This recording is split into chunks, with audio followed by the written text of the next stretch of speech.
Mes prochains invités, je suis toujours heureux de les recevoir. Ce sont de bons amis aussi, en plus d'être conseiller à la ville de Montmagny. Monsieur Gaston Morin. Un plaisir. Et Jesse Croteau. Bon matin. Bonjour, monsieur. Bienvenue chez nous. Merci. On va commencer avec Jesse. Aucun problème avec ça. Ça me fait plaisir. On va l'écouter. Jesse, les bicycles en ville, Oui. durant la fin de semaine du Carrefour mondial de l'accordéon, comment ça s'est passé? Ça a été un succès monstre. Et le vendredi, on est allé visiter nos 2 résidences de personnes âgées le vendredi dans l'après-midi. Ça a été apprécié de nos gens âgés. Les 2 résidences qu'on a visitées, ça a été un succès total. Et puis, le samedi, dimanche, c'était plus, le service était offert vraiment plus au centre-ville. Et puis, Est-ce que les gens l'ont ça a utilisé? super bien été. Oui, on est allé chercher, en tout, la somme totale, c'est 650 $ qu'on a ramassé avec les pourboires. Donc, c'est quand même au-delà de ce qu'on pensait avoir. Puis, non, ça a été un succès, là. Même des fois, il a fallu déroger de nos parcours parce que le monde pensait plus que c'était un taxi que d'autres choses. Fait qu'on s'est ramassé, des fois, on s'est ramassé au camping des Oies, on s'est ramassé au bureau de poste. Il y a des... même, on servait de taxi, là. On est allé au restaurant. C'est des choses que les... il a fallu déroger un peu de notre parcours, mais ça... C'était pas ça l'objectif? Ben non, c'était pas vraiment un taxi, c'était vraiment un parcours qui était déjà Non, prêt. non, pas taxi, mais je veux dire, de sortir... moi, je pensais pas qu'il y avait un parcours, pour ça que j'avais compris. Oui, ben c'est ça. On avait un petit parcours, c'était pour aider nos cyclistes aussi, parce que c'est un vélo qui n'était pas tracté électrique, fait qu'on avait des gens... on avait des gens de Vélomanie, mais de temps en temps, j'avais des bénévoles qui étaient plus ou moins habitués sur un vélo, fait qu'on avait un parcours qui était adapté vraiment aussi pour nos cyclistes aussi. Qui était du jardin public, là? Du marché public. On partait en avant de la bibliothèque, puis on s'en allait vers le circuit des Trois-Ports, puis on revenait par le chemin Saint-Louis. Mais des fois, on dérogeait, on avait des demandes spéciales, mais on a eu du pourboire pour, fait que ça a été... non, ça a été un succès, puis les gens nous le disaient, là, ça a été une belle initiative, une belle idée. Fait que on a eu une réunion... Ben oui, je pense que oui. On a eu un suivi avec l'organisme Un vélo une ville la semaine passée.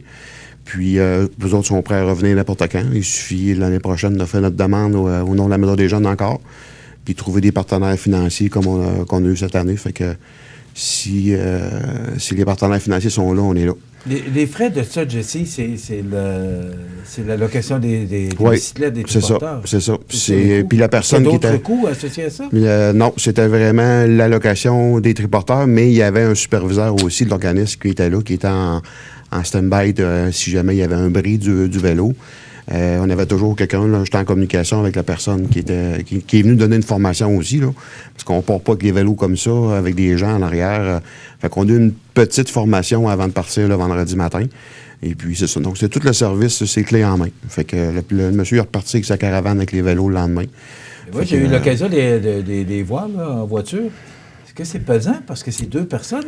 Il faudrait en parler aux gens de Vélomanie. J'avais des gens aguerris, là, Marc-André Blanchette, Bernard Boulay, qui a fait des Ironman et ainsi de suite. Le vendredi, ils ont trouvé ça tough un petit peu, parce qu'on avait un parcours là, vraiment plus pour les personnes âgées. On voulait les amener plus vers le quai. Et puis, on avait un parcours qui était plus difficile que le samedi-dimanche, mais c'est sûr que ça prenait des bonnes jambes pour promener les gens. Tu sais, quand on parle d'une personne, peut-être 125 livres chaque, donc il y avait quasiment un bon 200 livres, 250 livres dans le vélo, là. Fait, c'est quand même... il n'y a pas de technologie qui fait que c'est plus léger, là. Non. C'est vraiment le poids qu'on doit transporter. C'est ça. Mais le vélo en tant que tel, tout seul, c'était ultra léger, là. C'est fait en genre de fibre de verre, donc c'est quand même assez léger. Mais quand on met les gens dedans, c'est quand même... Il faut être des bonnes jambes. Mais l'année prochaine... Ça faisait typique. C'était beau. Ça faisait beau. Tu vois, c'est une première. le fun. Puis au début, le monde était gêné de demander le service, ou des fois, il a fallu que j'aille auprès des gens, puis j'aille solliciter des gens, voulez-vous nous faire un tour? Puis là, au début, tu sais, puis finalement, les gens revenaient avec le sourire, c'était super content, là. Mais l'année prochaine, on veut avoir des vélos, mais ce que je veux, c'est des vélos électriques. Parce que c'est sûr que, question bénévole, on a beaucoup de misère à trouver des bénévoles, parce qu'on a quand même eu des gens impliqués, mais si nos vélos sont électriques, ça risque peut-être d'offrir le service sur un plus long laps de temps. C'est ça, un plus long parcours, puis plus de temps aussi, là. Parce que là, c'est sûr que c'était de 12h30 à 4h30. C'était un 4 heures intensif. Ça donnait un cachet à la ville de Montmagny avec le Carrefour mondial de l'accordéon. Moi, j'ai trouvé ça vraiment bravo. Félicitations. Merci beaucoup. On appelle ça des belles initiatives. Belle première, oui. Salut. Il a vu, merci. ça fait longtemps qu'il travaille là-dessus, je sais. Ouais. Très bon dossier. Alors, on reprend ça l'an prochain? On reprend ça l'an prochain, oui. OK. Sans aucun problème. M. Morin, Oui, M. Monnet. pas de piscine cette année? Non, malheureusement, pas de piscine. Comment ça s'est passé? Ça s'est Parce que très bien vous savez passé. qu'il y avait des travaux. On faisait quasiment en entier la piscine. Oui, de on a Montmagny. refait la piscine au complet. On a excavé, enlevé l'interbloc au complet. On a récupéré l'interbloc pour amoindrir les coûts. Fait que la piscine a duré, donc ça a commencé au début de mai. Ça va se finir normalement vers la mi-octobre. là.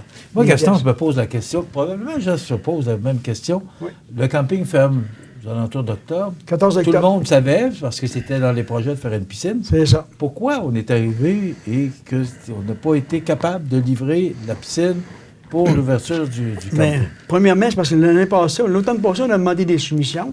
Et puis, les gens avaient plus d'ouvrages, les contracteurs. Quand ils ont beaucoup plus d'ouvrages, alors le chiffre monte un petit peu. Alors, ça a dépassé nos projections. Ça fait qu'on est obligé de retirer notre appel d'offres. Et puis, on est retourné en soumission au mois de février, je crois. Là. Et puis, les prix ont été moindres un peu. On pensait que ce serait beaucoup moins que ça, mais c'est des compagnies spécialisées, ceux qui font les chercheurs de piscine, ça fait que c'est pas tout le monde. Alors, le prix était un peu moindre. Et on a commencé en début mai. Et puis, il y a toujours des petits inconvénients qui arrivent à travers des travaux. On a eu Quand des on fait des surprises, travaux là. au-dessus d'un million, il faut s'attendre qu'il y ait des surplus un petit peu, puis certaines surprises. Alors là, ça va se terminer normalement vers la mi-octobre. Même nos pompes ne sont même pas rentrées encore. J'ai parlé avec l'ingénieur des travaux publics, le directeur, M. Louis Letourneau, hier. C'est ce qu'il m'a confirmé. Normalement, les pompes devraient rentrer aujourd'hui ou demain. Alors, s'ils commencent à s'installer la semaine prochaine, installer sur les pompes, puis c'est tous des systèmes informatiques aujourd'hui. Alors, c'est de la technologie de première pointe. Alors, ça prend un certain temps à marcher ça. Alors, normalement, vers le 15 octobre, on devrait être capable de faire nos tests avec la piscine et puis refermer ça. Et puis, pour le 24 juin 2020, les gens vont faire « wow », mais qui arrivent à la piscine. C'est extraordinaire la beauté que c'est faite. On a une pergola qu'on n'avait pas avant, là, près de la piscine. Fait qu'il y a des gens, des fois, qui veulent être dehors, puis pas trop de soleil sur la tête avec la pergola. Ça va être, les gens vont être, ils vont être en Cadillac, je peux vous le dire. Des jeux Puis, d'eau aussi.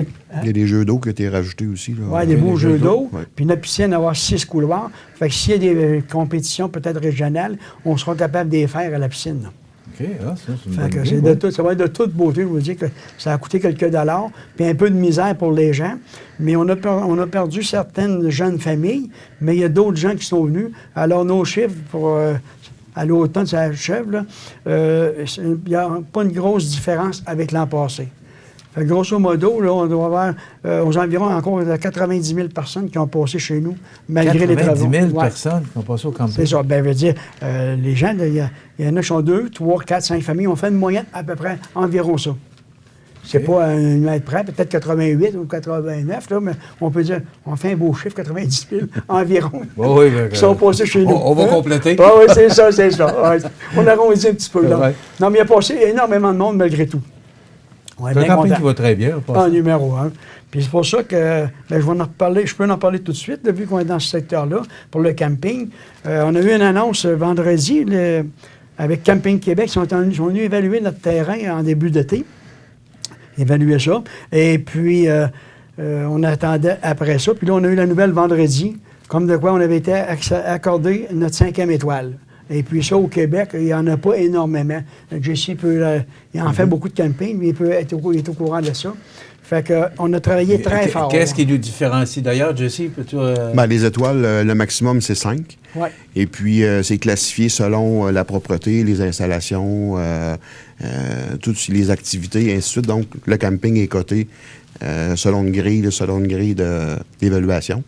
Et puis, dans la région, les 5 étoiles, dans Chaudière-Appalaches, oui, peut-être, mais sur la Côte-du-Sud, les 5 étoiles, je crois qu'il y a Saint-Roch-des-Aulnay. Saint-Roch, ouais. Mais, tu sais, puis après ça, je pense que Saint-Vallier, domaine Champêtre. Mais dans le coin, c'est ça, on est dans les top campings, là, la J'aime Côte-du-Sud. ça entendre ça, moi, ça. Ah, c'est une bonne nouvelle. les gens nous le disent, on arrive ici, les voyageurs, tout positif. C'est beau, c'est propre. Nos blocs sanitaires sont ultra propres. On a des gens qui passent régulièrement sur 5 jours par semaine. Il n'y a rien qui traîne. La proximité des services aussi, ça aide beaucoup. On n'est pas dans le fin fond du bois, la vue sur le fleuve, tous les services sont prêts, ils sortent, les épiceries, les magasins, c'est quand même là, à la proximité des lieux, c'est ça. C'est très accessible. Ouais, on va s'arrêter quelques instants, on va parler de l'Office d'habitation de Montmagny. Est-ce qu'il y a des changements? Oui, il y a eu des changements. Là. M. Jacques Paradis a pris sa retraite le 21 août, après 33 ans de loyaux services envers l'Office municipal d'habitation.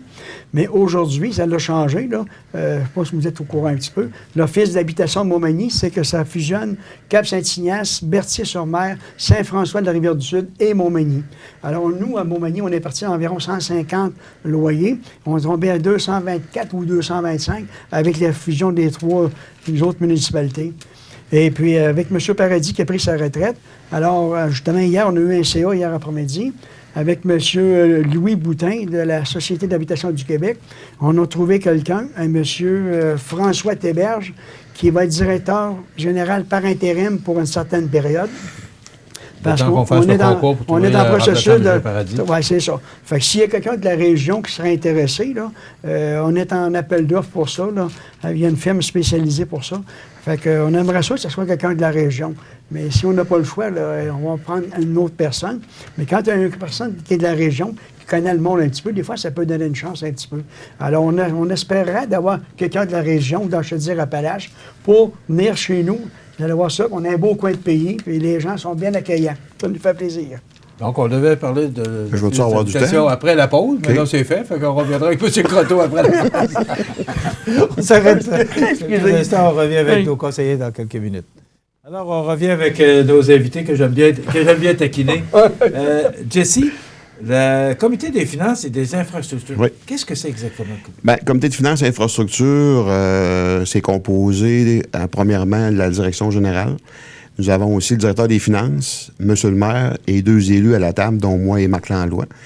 Et puis, de temps à autre, nous avons les directeurs de différents services de la municipalité qui viennent nous parler des projets ou l'avancement des travaux, et ainsi de suite, pour finalement prendre une décision plus éclairée avec ces gens-là. La piscine, est-ce que ça fait la piscine, tout ce qui s'appelle infrastructure ou des demandes financières, puis tout ça, ça passe toujours au comité de finances. Fait que ces gens-là travaillent, analysent, puis après ça, on soumet nos recommandations au conseil municipal.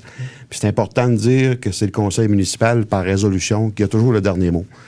Quand on soumet nos analyses en haut au conseil de ville, les conseillers, puis Sylvie, la conseillère aussi, peuvent poser des questions, s'interroger sur différents projets, différents sujets aussi. Et puis c'est toujours par résolution, c'est toujours les membres du conseil qui ont toujours le dernier mot. Mais normalement, quand ça passe au comité des finances, c'est déjà filtré, c'est déjà... Les avancements sont déjà faits et les recommandations se font par la suite avec nos analyses. On se réunit une fois par mois et plus souvent, là, on est dans la période du budget, là, à partir même on a déjà eu une rencontre au début septembre. On se rencontre un petit peu plus fréquemment là, lors de la fabrication du budget. Pour monter le budget pour la préparation qui doit être présentée en décembre. C'est ça. Et puis le rôle du comité, ça consiste aussi d'appuyer tout ce qui est le travail des gestionnaires municipaux. Et puis ça sert aussi d'appuyer les démarches de planification de développement. Quand on parle de planification de développement, on a un PQI, ce qu'on appelle un plan quinquennal, qui a été déposé avec la direction générale et les élus jusqu'en 2024. On a une vision soit sur les infrastructures, nos dépenses futures. Donc, on se fie, là, je pense qu'on s'en va pas, mais on va pas là, les yeux fermés. Là. C'est ça. Donc, on a quand même un plan de vision qui a été établi jusqu'en 2024. Puis, on suit notre plan selon les priorités aussi, puis selon les sous qui est disponible aussi. On ne peut pas dépenser. C'est quand on a le comité de finances, c'est là qu'on voit un petit peu que les sous, c'est quand même assez restreint. On marche avec les taxes foncières qui rapportent 77 % du budget de la ville. Fait qu'il faut marcher selon ce qu'on a aussi dans les mains. Fait que là, on doit toujours avoir un budget équilibré. C'est justement. Là, on a une bonne nouvelle hier avec le point de la TVQ là, qui est sorti, qui a qui est annoncé par le gouvernement provincial. Fait que ça va nous aider un petit peu. Là. On n'a pas les chiffres là, exacts, mais le point de la TVQ va nous aider à mieux vous aviez équilibrer. fait la demande, le maire avait fait la demande, ça a été approuvé? Ça a été approuvé hier. Je pense que c'était sorti par le gouvernement là, provincial. Ça a été annoncé aussi. Fait que le point de la TVQ, on va avoir un impact majeur sur nos finances à Montmagny. Ça va aider beaucoup là, pour le comité de finances, puis à la préparation du budget qui s'en vient. Là, qui va des être bonnes adopté. nouvelles. On aime ça. On travaille fort là-dessus. Tout le monde Monsieur, va c'est bien toujours un réussir. plaisir de vous recevoir, parce qu'on a toujours beaucoup de plaisir à le faire C'est aussi. ça. Alors, merci d'avoir été avec nous, Ça fait Gaston plaisir. Morin et Jessie Croteau, qui sont conseillers à la ville de Montmagny. Merci, Là, bonjour. ça complète dans quel... Pardon? Non, merci beaucoup. C'est à ça, Gaston. C'est C'est à ça. toujours un plaisir. Oui. On s'arrête dans quelques instants. La chronique La Pouponnière et José Soucy est avec nous pour les grands titres de l'actualité.